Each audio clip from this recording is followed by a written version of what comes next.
Hello everyone, welcome to Elite's Grid. So tomorrow is the day for which you have been preparing for so long.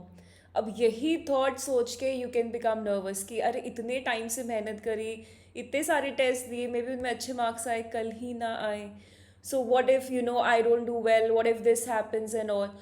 So do not over emphasize the importance of that thing. उससे nervousness आएगी. Just think कि जो हमने इतने सारे मॉक्स दिए हैं ये भी बस उसी के प्रोसेस में कंटिन्यू हो रहा है. It's not something really something on which my life is at stake.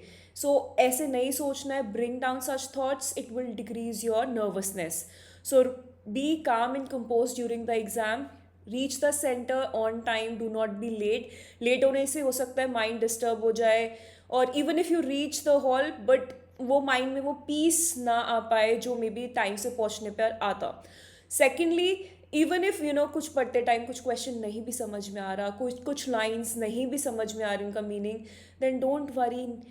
Just keep reading forward. Maybe central idea आपको समझ में आ जाए, उससे भी क्वेश्चन हो जाएंगे. कुछ वी का क्वेश्चन नहीं आ रहा, go to the next one. Don't get panic, उससे बाकी क्वेश्चन भी खराब हो जाएंगे. Another thing, just be in the moment. Do not think of past कि भाई मेरे मॉक्स में अच्छे मार्क्स आ रहे थे, नहीं आ रहे थे, या फ्यूचर में कि what if I don't get selected तो क्या होगा, और in case I get selected. ये सब इमेजिनेशंस मत करो. It will divert your attention from the present, and being in the present is best for your productivity. And at the same time, enjoy the process. Do not be nervous about the results. Enjoy the process of giving exam. Consider yourself to be lucky to that you have got the opportunity to give this exam. Maybe many others were there who could not get this opportunity.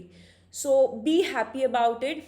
और किसी एक portion पर ज़्यादा dependent नहीं रहना है कि मैं तो सिर्फ आरसी करूँगा, वीए नहीं, या सिर्फ वीए करनी है, एक ही आरसी करना है या कोई आरसी नहीं करना. That's not a good strategy, क्योंकि आपको नहीं पता उस स्लॉट में क्या मुश्किल है क्या इजी है. तो थोड़ा रिस्क मिनिमाइज हो जाता है अगर हम डाइवर्स कर देते हैं अपने सोर्सेस. तो be dependent on both, not just on one. So another thing, and definitely the most important thing is just remain calm and composed. Do not think of, what if this gets wrong or whatever. Just be calm and composed, be happy, and I'm sure you will definitely come up with flying colors. Thank you. All the best for your exam.